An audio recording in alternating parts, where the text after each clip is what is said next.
যত বেশি বলবেন আমি কিছু না, আল্লাহ বলবে তুই অনেক কিছু। মায়ের সামনে আমি কিছু না, জান্নাত আপনার হয়ে যাবে। বাবার সামনে আমি কিছু না, জান্নাত আপনার হয়ে যাবে।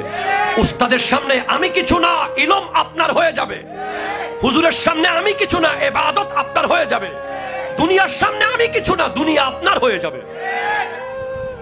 রিপিট সবাই দিতে জানে, মুখ সবার আছে, চুপ সবাই থাকতে পারে না। চুপ থাকার জন্য অনেক শক্তি লাগে, অনেক শক্তি। গালির বদলে গালি না দেওয়ার জন্য, কথার বদলে কথা না বলার জন্য, অপমানের বদলে প্রতিশোধ না নেওয়ার জন্য অনেক শক্তিশালী হতে হয়, অনেক শক্তিশালী। এটাকে বলে সবর। আর এটার বিনিময় কোনো ক্যালকুলেটরে আসে না। ইন্নামা ইউআফফাস সাবিরুনা আজরাহুম বিগাইরি হিসাব। এখানে কেউ না দেখ বিনিময়, এখানে না পান, কবরে গিয়ে বলবেন। হাসরের মাঠে নবীজির সামনে হাউজে কাউসারের পেয়ালার সামনে গিয়ে বলবেন, ইয়া রাসূলুল্লাহ আপনি বলেছিলেন সবর করতে, ওই জায়গায় সবর করেছিলাম। আপনি বলেছিলেন জবাব না দিতে, আপনি দেন নাই। আপনাকে মক্কার কাফেররা পাগল বলে গালি দিয়েছিল, আপনি জবাব দেন নাই। আপনাকে কুরাইশরা অপমান করেছে, আপনি রিপিট দেন নাই। আপনাকে পাথর মেরে মাটিতে ফেলে দিয়েছে, আপনি বলেছেন তাদের জন্য দোয়া করেছেন। আল্লাহ ইয়া রাসূলুল্লাহ আপনার ওই সুন্নাত অ্যাপ্লাই করতে গিয়ে প্রতিশোধ নিই নাই, জবাব দিই নাই, খুশি মারি নাই।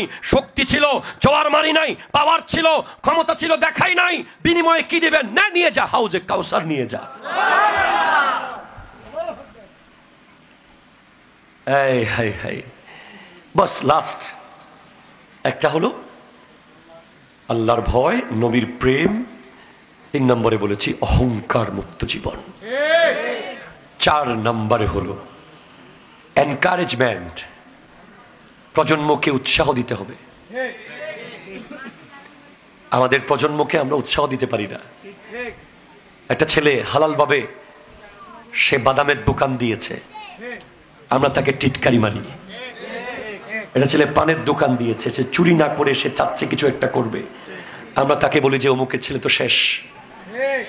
না, একটা ছেলে মসজিদে এসে গেছে আজকে অনেক দিন পর, আমরা তাকে দূর থেকে টিটকারি মেরে হেসে হেসে বলি আহা নামাজ পড়তে আসছে, নামাজি হয়ে গেছে। না, উই হ্যাভ টু এনকারেজ। একটা জিনিস বলেন, আজকে থেকে বলেন, এ তুমি পারবে।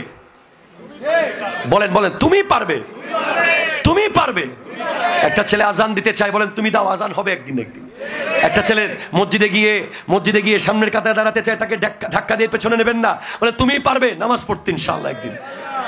একটা ছেলে নাতে রসুল পড়তে চায়, তুমি পারবে। একটা ছেলে ক্যামেরা চালাতে চায়, তুমি পারবে। একটা ছেলে এডিট করতে চায়, তুমি পারবে। একটা ছেলে হালাল ভাবে যে যা করবে তাকে সবসময় উৎসাহ দেবেন। মাঝে মধ্যে সানমার থেকে না কিনে ওই রাস্তার গরিব ব্যবসায়ী থেকে কিনবেন। সব সময় দামি ব্র্যান্ডের জুতা না পরে হকার মার্কেট থেকে জুতা কিনবেন। সব সময় দামি দামি খাবার না কিনে রাস্তার ধারে একটু আমড়া কিনে খাবেন। ওই গরিবের ছেলেটা উৎসাহ পাবে। ঠিক কিনা বলেন? উৎসাহিত করুন। বাস হালাল খান, বাবা মার খিদমত করুন, নবীর মোহাব্বত মজবুত ভাবে রাখুন।